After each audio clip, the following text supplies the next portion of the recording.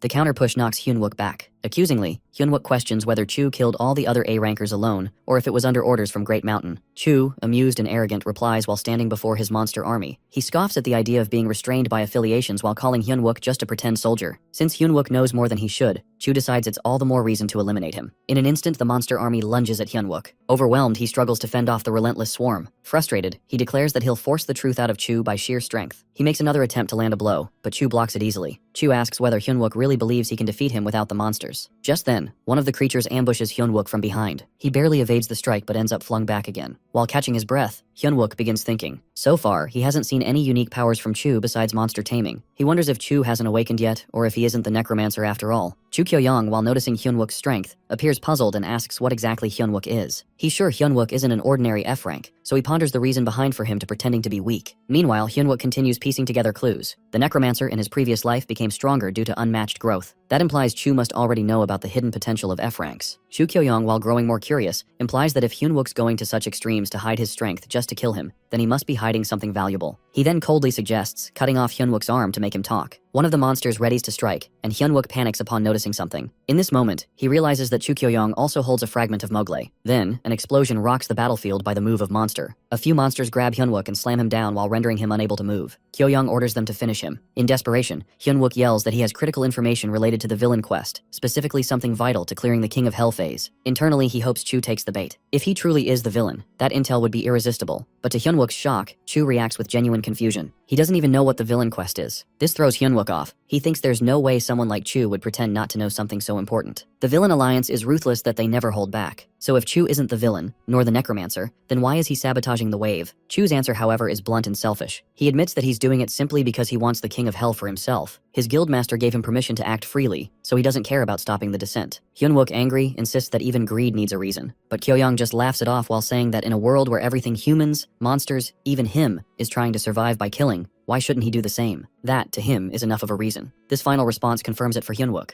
There's no doubt anymore that Chu Kyo-young is not the necromancer. Done pretending, Hyunwook prepares to unleash his full strength. He activates Release of Mowgli, and all the monsters surrounding him are blasted away. Without wasting a moment, he follows up with Fail Not, and the arrows begin cutting down monsters rapidly. He then opens another ability, Spear of Achilles, and finally Cloud Blade, Dark Hand of the Cloud Master. Now, while standing atop a flying weapon, Hyunwook eliminates nearly the entire monster horde alone. Chu Kyo-young, stunned and terrified, watches him. He can't believe what he's seeing. Hyunwook tells him coldly that someone as worthless as Chu could never be the necromancer, and he has no use for someone who has no valuable information. At that moment, another figure suddenly appears from a portal. Looking around confused, he wonders aloud where his home went. Then, while spotting the destruction in the sky, he grows furious and prepares to retaliate, determined to crush whoever destroyed his house. Elsewhere, soldiers are still battling with guns and cannons. Their commander orders the second line to reload their holy artillery. One of the men questions whether they can even damage what they're aiming at. Suddenly, another soldier points up at the sky, shocked. Above them, that the same person arrives as he is now clashing with the part of the King of Hell, because it destroyed his home while declaring his intent to bring it down. Meanwhile, after listening Hyunwook's taunt, Kyo-young simply grins, clearly insulted, thinking he must have been treated like some kind of joke all along. But then, out of nowhere, Hyunwook hit hard by something. Shocked, he wonders how something that massive could sneak up without making a sound. As he tries to recover, he looks up, startled by what he sees. Kyo-young stands firm and confident, now revealing the reason people say he's as strong as a medium-sized guild. Suddenly, Monster begins charging toward Hyunwook from all directions. He has no choice but to dodge and keep moving. Another huge monster comes straight at him, ready to strike. But just in time,